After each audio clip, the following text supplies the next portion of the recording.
Hey guys, so I'm here to do a full moon and Libra reading. This will be for Scorpio, Sun, Moon, Rising, and Venus placements. As always, these readings are general, they're for the collective. So if anything here doesn't resonate for you, I just want you to leave it for someone who really does need to hear the message. If the entire reading doesn't seem to resonate for you, make sure to check out your other places. I guarantee the message is there for you.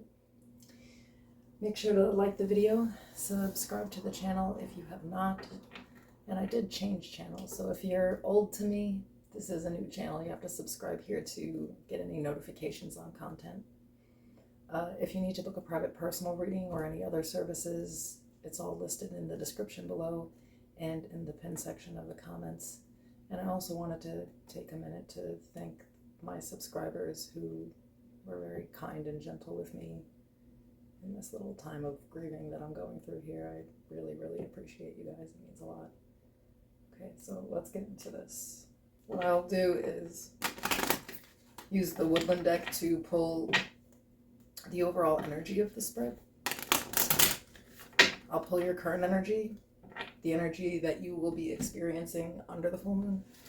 We will pull the challenge, and we will pull some advice, and I'll clarify everything with the tarot.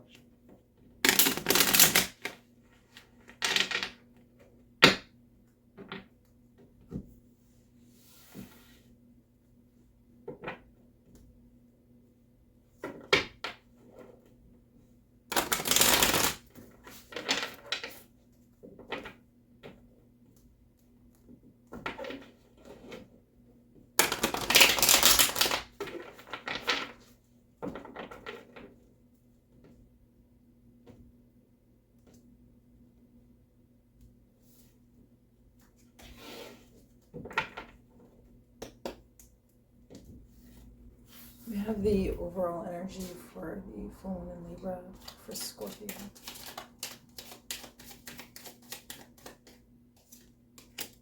Here we have trust. The robin trusts her wings, not the branch she sits on. That was a tongue twister. Trusting ourselves.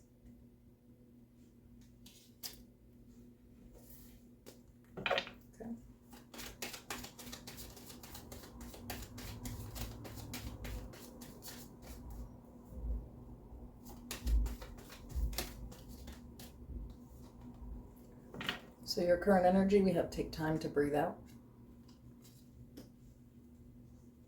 The full moon energy is adjustments are required.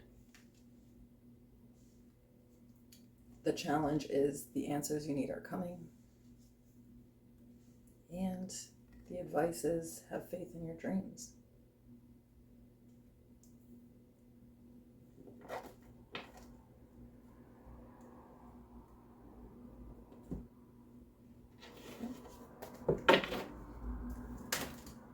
So for trust, we have the Eight of Swords. Maybe you have a tendency to almost gaslight yourself, to overthink situations, perhaps not trust our own intuition.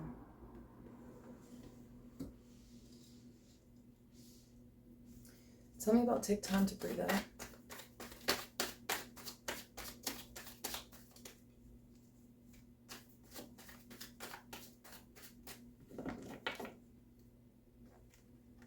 Ten of Cups. The Sun. Death. Scorpio energy.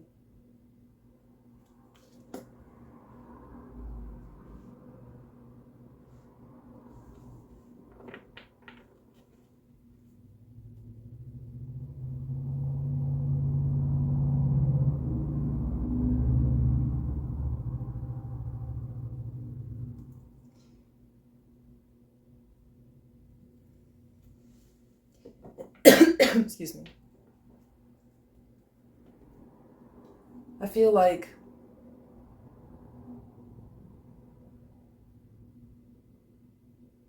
there's a major transformation going on here, obviously with the Death card, but it's like you're not being, optimistic. You're not really like, trusting in yourself or really in like the higher source, in the divine,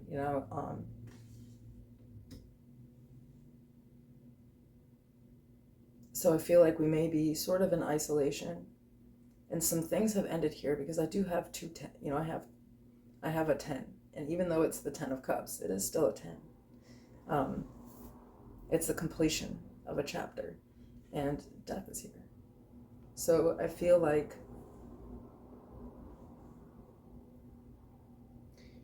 currently we're really, really focused on just the negative aspects of a big change here, because a 10 is an ending, okay? And it may feel like in the current, like you may never be happy again, or you may never be connected to someone like that again. It's almost like, especially with Take Time to Breathe Out and the 8 of Swords, perhaps like panic attacks, that type of energy. And it's almost like we really want to see a silver lining, but underneath it all, there's like this change or transformation that really needs to take place. The adjustments are required. And under the full moon, it may be fully, illuminated to you where the changing needs to be done, right? Tell me about adjustments are required. 9 of Wands. King of Cups.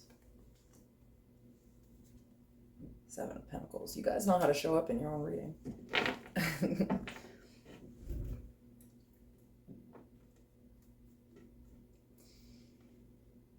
We may need to invest into our emotional triggers here, old traumas that we haven't necessarily healed.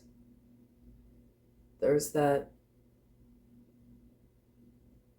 wounded warrior sense, or just like walking around with all these pains and burdens. And perhaps at times you're unable to control your emotions. They're more in control of you than you are in control of them via triggers. And maybe for some of you, these are triggers from, youth with the 10 of Cups and the Sun. Just childhood things. But I feel like we're going to actually start investing in the trauma healing. So here I have almost this dark night of the soul energy where it's like we're really stuck in our heads, and it seems like everything is kind of dead and over.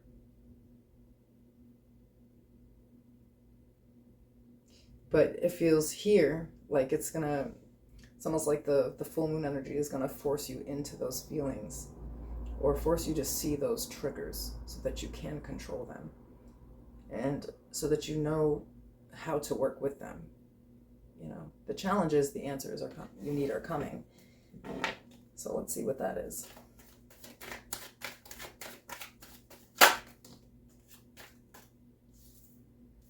All these 10s. The 10 of Pentacles, the 10 of Wands, 7 of Swords.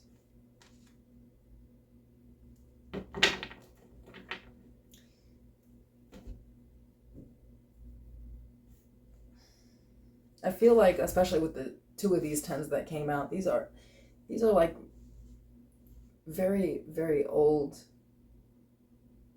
family traumas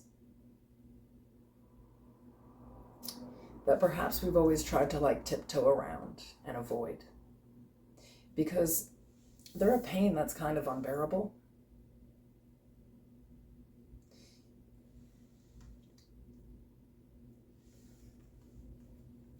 But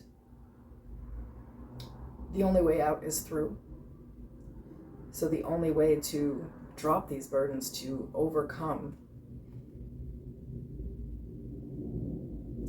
these trust issues, major trust issues, and to overcome these big feelings of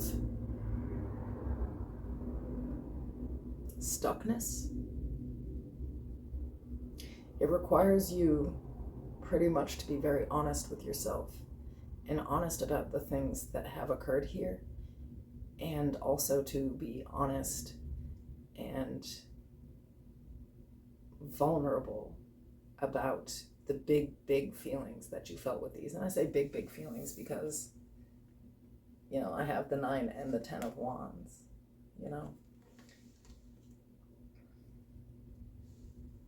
So the challenge is not avoiding those emotions and kind of diving into that shadow work so that we can get to a level of ascension and get back to some form of happiness. I feel for a lot of you, it's like you actually have not experienced like genuine emotional fulfillment in so long. And it's really all melted down to this one situation. And the challenge is that this is coming to you. I don't think that you're sitting on purpose waiting for these changes or waiting for the answers to come to you. It's like because you're in your mind, and this is how Dark Night of the Soul works. You start to look into those things because it just comes to you, because it is time. So the challenge is to accept the truth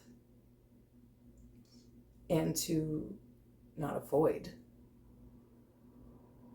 the emotions around it.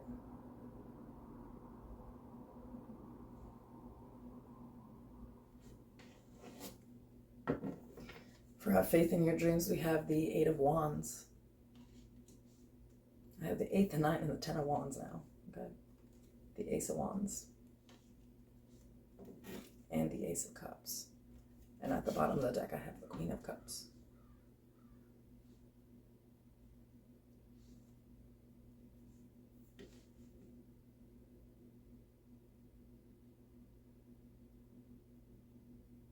Whatever your main goal is here in life is really attached to you moving forward from whatever this very specific situation was.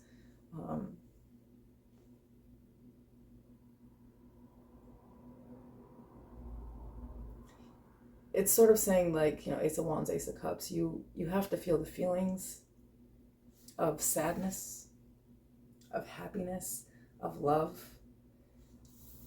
the passion, the rage, right?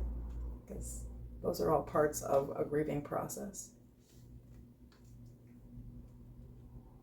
The advice is to feel your feelings so that you can move forward from whatever it is. It's like you need to be able to get to a space again where you're open and receptive to love, where you believe that you are worthy of love, that love will come to you, that love is not always painful, but also to use your inner guidance to trust yourself. It's all on the other side of whatever this is. This thing is holding you back severely in life. Your dream is on the other side of it, but you will have to actually go into these emotions and feel them out, grieve them. If you're having a lot of anxiety attacks, panic, things like that, it's also very related to these big feelings that you have not released. So it is time, to be honest with ourselves and to really go back and grieve some things that we haven't. Gain some type of clarity, because I feel like right now things are extremely uncertain and you don't even trust yourself. So, the full moon is going to bring you into this position where you do trust yourself, where you may be deeply emotional, but you'll have empathy for yourself and gentleness and kindness and love for yourself by releasing whatever this is. But the only way out is through. So it's through the emotional parts of it. So, you know, for some of you, this is something super old, you know, a childhood trauma, something like that. For some of you, it's not that old, but it is now time to release the pain of it, you know, and to accept some good changes into life.